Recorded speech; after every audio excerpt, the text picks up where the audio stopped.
Salutare și bine v-am regăsit pe acest canal.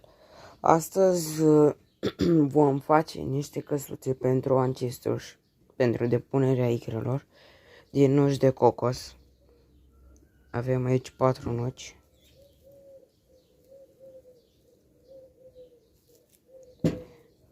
Una mai mică, cu care am în plan să fac o căsuță, să dau aici 4 găuri și să-i dau aici niște găuri pentru plante și să stea așa în acvariu. O să vedeți dumneavoastră. Bun.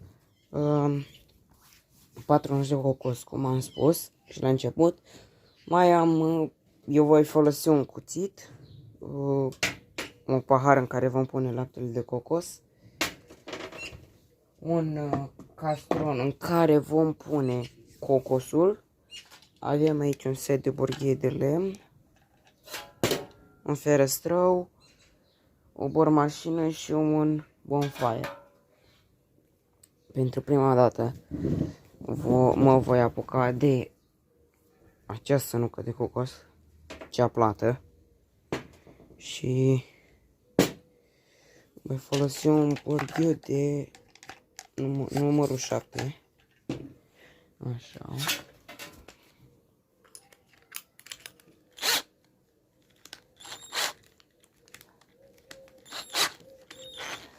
Bun.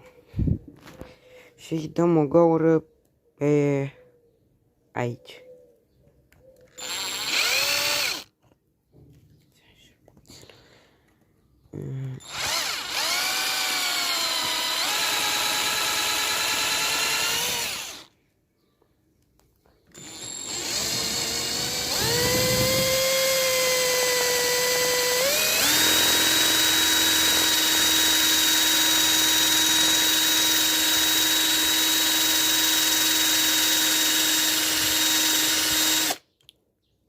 Se pare că am nimerit partea mai tare.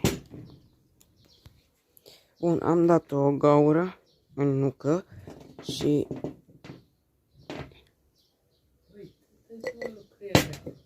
da, ce are?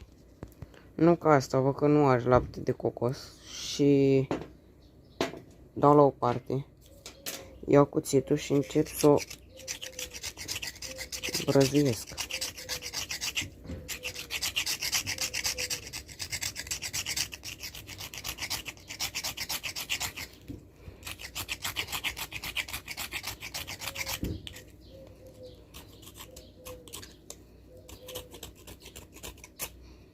Eu am răzuit-o înainte, dar mai sunt unele părți în care nu e răzuită bine.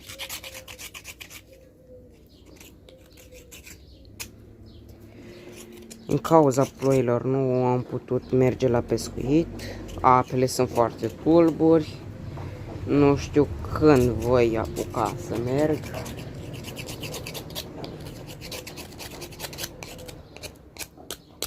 Bineînțeles că voi merge pe bălți sălbatice, unde ar trebui să fie pește, bineînțeles.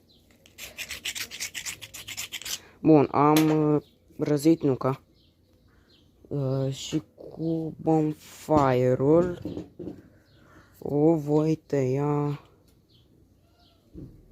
în jumate.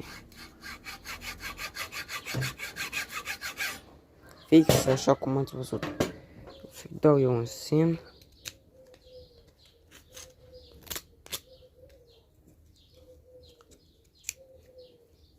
Deci o voi tăia pe jumate și revin când am tăiat. Într-un final am tăiat nuca de cocos. Nu știu cum era, dar am tăiat-o. Și aici vom da o gaură sau o vom tăia pentru a intra peștele înăuntru. Și aici vom efectua același lucru.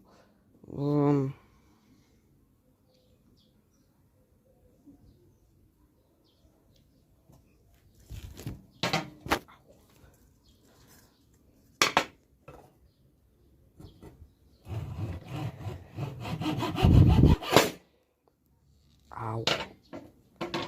dau găurile și revin. Am tăiat nucile de cocos. Așa.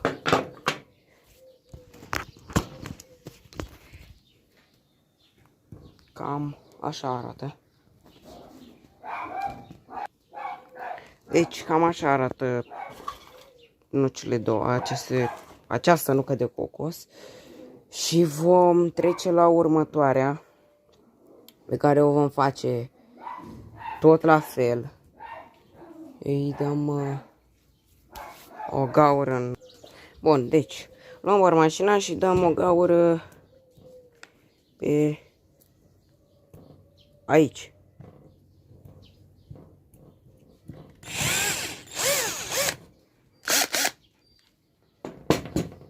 Luăm paharul.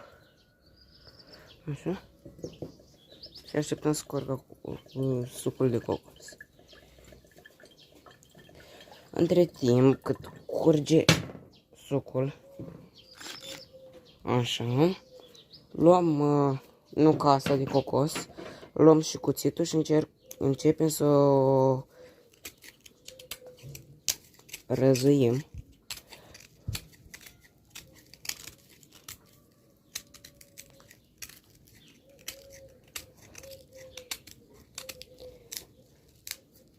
Asta aș vrea să-l las. Așa aș vrea eu. Nu știu dacă voi reuși, dar...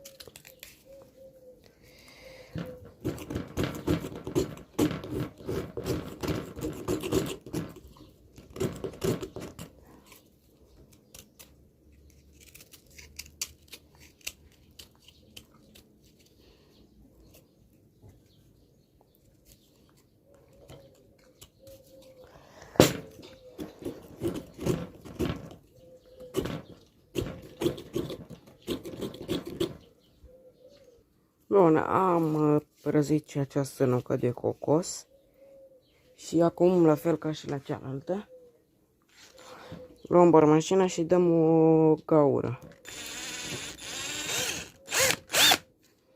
Bun. Acum, luăm nuca asta, o scoatem de aici, trebuie să vedem. Mai are lapte de cocos, dar nu contează. O luăm și o băgăm pe aceasta.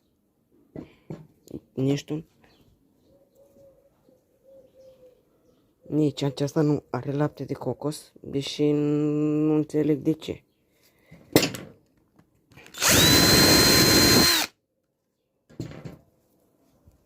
Nu are lapte de cocos, nu înțeleg de ce. O să o golesc pe aceasta. Așa, dăm la o parte. Și bormașina și nuca asta de cocos. Unde-i ferăstrău? Să luăm ferăstrăul. Așa.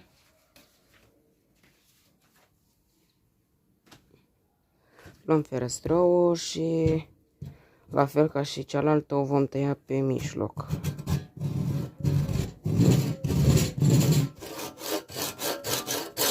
O tai și revin. Ba nu, că tot am dat gaură în această nucă de cocos. Voi lua un borghiu de 10, cred, sau... Nu, e prea mic. Mă duc să mai aduc niște borghie și revin. Nu am găsit un borghiu așa de mare și între timp am fost și am dat o gaură în nuca de cocos.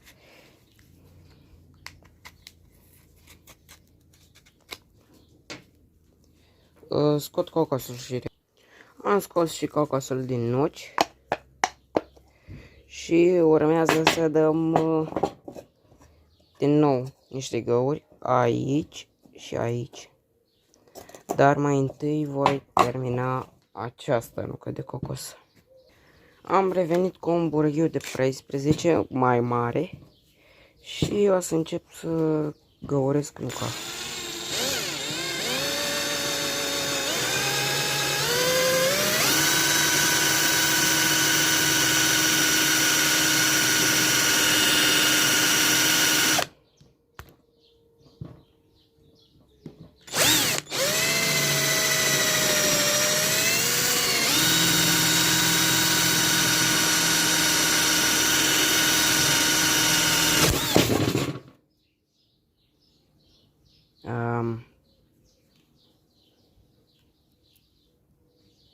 Și a fost asta. S-a încălecat burghiul și s-a desprins.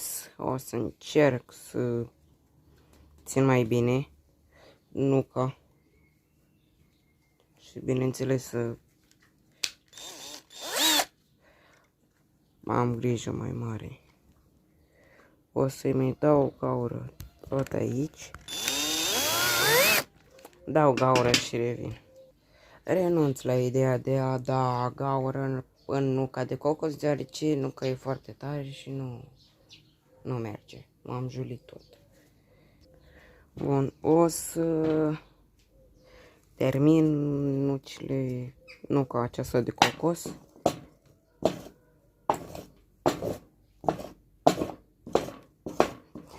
Ca să vă și demonstrez.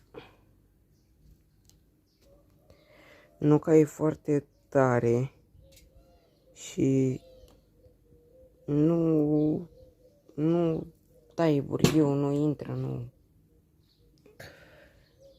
Nu că nu vreau eu să o fac, dar nu merge, nu înțeleg de ce. Și m-am și julit tot. Deci o să o fac, dar nu pe video. O să încep să răzuiesc și aceste nuci de nucă de cocos, jumătate din ea.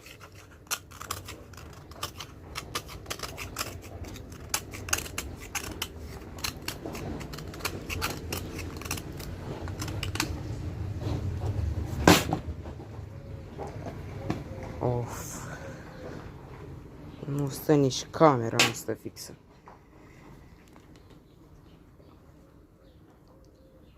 Așa.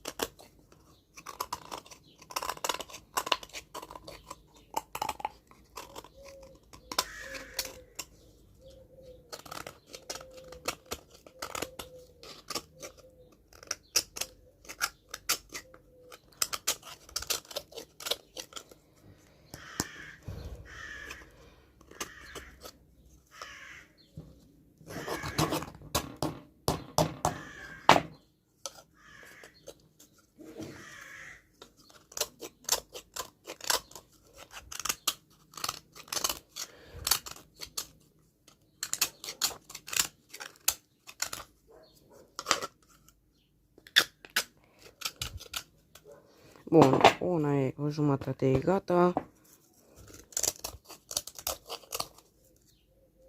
Dar ce aveți, mă, toți? Săriți la mine asta.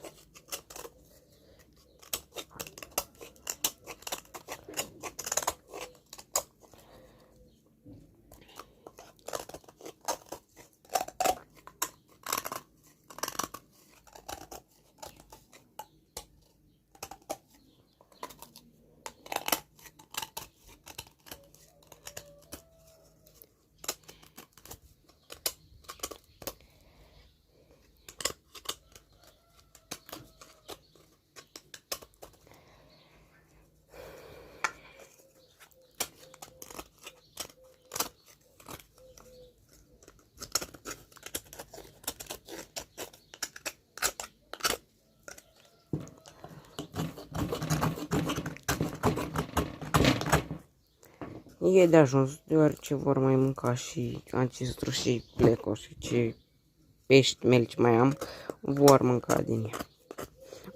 Vor mânca din taninul care îl elimină, chiar dacă o să o fierb. Bun, am tăiat-o, urmează să o găuresc. Să o găuresc, să-i dau gaura unde va intra, unde vor intra peștii.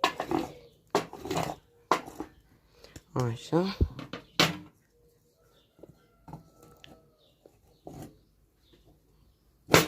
Au.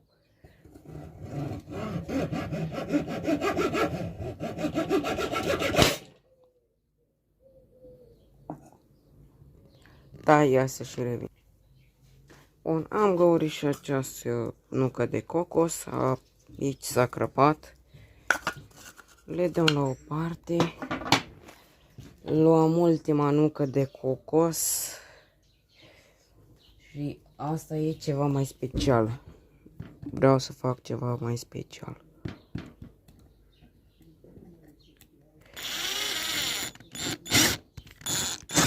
Sunt două părți moi și două părți tari. Și o caut pe cea mai mare. Așa, am schimbat burghiul deoarece era prea mare. Da, aceasta e cea mai moale. Lăsăm să curgă laptele de cocos și revin. Acum că am scos cocosul din ea, luăm cuțitul și o răzuim.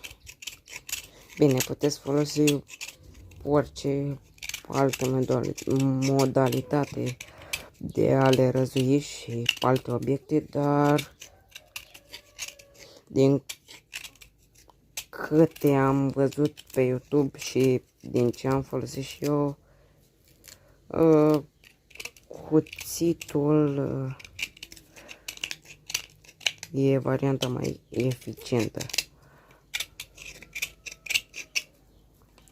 Nu e neapărat să le răzuiți, dar e mai frumoasă răzuită decât să se vadă așa.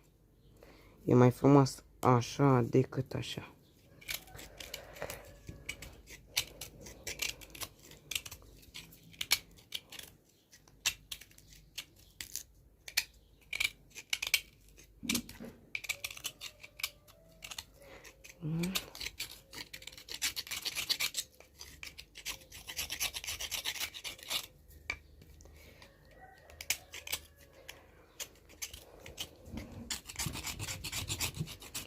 Bineînțeles că nu e obligatoriu să munciți pentru nucele de cocos. O nucă la mărimea asta a costat 3 lei. În pet shop-uri gata făcută, găurită, e undeva la 30. Și e mai ieftină varianta de a munci să o faci decât să o iei în pet shop-uri cu 30 de lei. Asta e părerea mea, acum fiecare face cum vrea.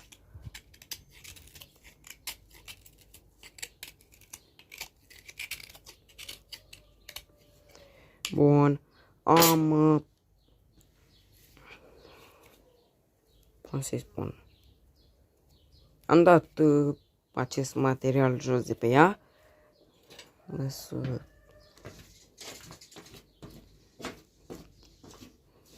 Dau la o parte și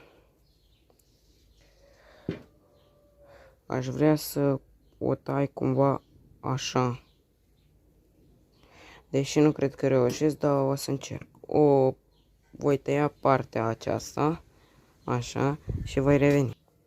Am dat o gaură, nuca de cocos, exact cum am vrut eu, doar că s-a crăpat aici. Scoatem mezul și revin.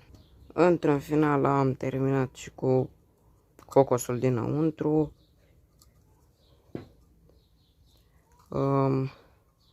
Le voi pune la fiert în apă cu o lingură de sare, fierte de 4-5 ori și după le băgăm în acvariu. După ce au fiert de 4 ori, cam așa arată nucele de cocos.